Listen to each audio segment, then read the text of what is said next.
IPL 2024 সালের জন্য KKR টিমকে নিয়ে বড় কথা বললেন মনীষ পান্ডে। হ্যাঁ ফ্রেন্ডস, বহু বছর পর দলে ফিরেই মুখ খুলেছেন মনীষ পান্ডে, যেখানে এই মনীষ পান্ডেকে মিনি নিলাম থেকে মাত্র 50 লক্ষ টাকা দিয়ে নিজের দলের সাথে যুক্ত করেছেন কলকাতা নাইট রাইডার্স টিম। হ্যাঁ ফ্রেন্ডস, কী বলেছেন মনীষ পান্ডে কেকেআর টিমকে নিয়ে সেটি তো জানাবই এই ভিডিওতে, এবং তার পাশাপাশি কনফার্ম রূপে রোহিত শর্মাকে ট্রেড করতে পারেন কলকাতা নাইট রাইডার্স টিম। হ্যাঁ ফ্রেন্ডস, রোহিত শর্মা 101% কেকেআর দলে আসার চান্স রয়েছে। হ্যাঁ ফ্রেন্ডস, এই বড় দুই আপডেটকে নিয়েই কথা বলবো আজকের এই ভিডিওতে, তাই ভিডিওটি শেষ পর্যন্ত দেখতে থাকো এবং ভিডিওতে একটি লাইক দিয়ে অবশ্যই চ্যানেলটিকে সাবস্ক্রাইব করে পাশে থাকা বেল আইকনটিকে বাজিয়ে রাখুন, কারণ এই চ্যানেলটিতে কেকেআরের ছোট থেকে বড় আপডেট সবার আগে পেয়ে থাকবেন। হ্যাঁ ফ্রেন্ডস, বহু বছর পর আবারও দলে ফিরে এসেছে মনীষ পান্ডে, যেখানে মিনি নিলাম থেকে তার বেস্ট প্রাইজ মাত্র 50 লক্ষ টাকা দিয়ে নিজের দলের সাথে যুক্ত করেছেন কলকাতা নাইট রাইডার্স টিম। হ্যাঁ ফ্রেন্ডস, এই মনীষ পান্ডে দলে আসার পরে ব্যাটিং লাইন আপটি আরও দুর্দান্ত শক্তিশালী হয়ে উঠেছে কেকেআর টিমের, এবং এই মনীষ পান্ডে যা বলেছে কেকেআর টিমকে নিয়ে তা একবার জেনে নেওয়া যাক। হ্যাঁ ফ্রেন্ডস, সর্বপ্রথম যা বলেছে মনীষ পান্ডে। হ্যাঁ ফ্রেন্ডস, মনীষ পান্ডে বলেছেন যে আমি অনেক খুশিতে আছি যে কেকেআর টিম আমার উপরে ভরসা দেখিয়েছে, এবং আমি সমস্ত কেকেআর টিম ম্যানেজমেন্টদের ধন্যবাদ দিতে চাই যে তারা আমাকে কিনেছেন, এবং আমি আশা করব যে আইপিএল 2024 সালে কেকেআর টিম ভালো পারফরম্যান্স করে, এবং তার পাশাপাশি আমি আমার ভালো পারফরম্যান্সটা দেওয়ার চেষ্টা করব কেকেআর টিমকে।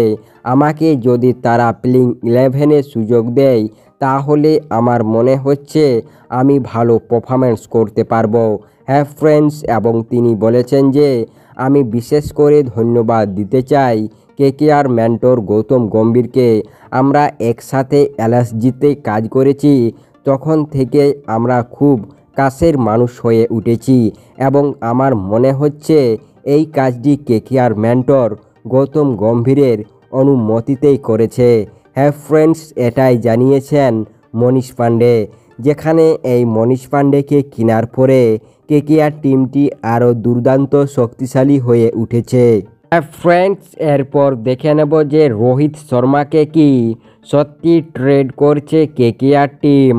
হ্যাঁ ফ্রেন্ডস, বর্তমান সময়ে রোহিত শর্মাকে নিয়ে চারিদিকে শুধু চর্চা চলছে যে রোহিত শর্মাকে এই ফ্র্যাঞ্চাইজি ট্রেড করছে, কোনো দিকে এই ফ্র্যাঞ্চাইজি ট্রেড করছে।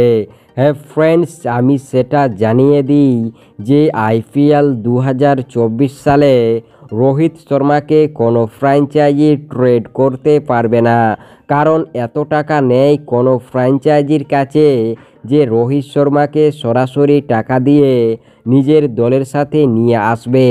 হ্যাঁ ফ্রেন্ডস, রোহিত শর্মাকে ট্রেড করতে হলে তাকে 16 কোটি টাকা দিতে হবে। হ্যাঁ ফ্রেন্ডস, বর্তমান সময়ে কোনো ফ্র্যাঞ্চাইজির কাছে 16 কোটি টাকা নেই, এতেই আনুমানিক করা হচ্ছে যে তাকে আর আইপিএল 2024 সালে কেউ ট্রেড করতে পারবে না। হ্যাঁ ফ্রেন্ডস, আইপিএল 2025 সালে তবে রোহিত শর্মাকে যে কোনো ফ্র্যাঞ্চাইজি ট্রেড করে নিতে পারবে, কারণ সেই সময় প্রচণ্ড টাকা থাকবে প্রতিটি ফ্র্যাঞ্চাইজির কাছে।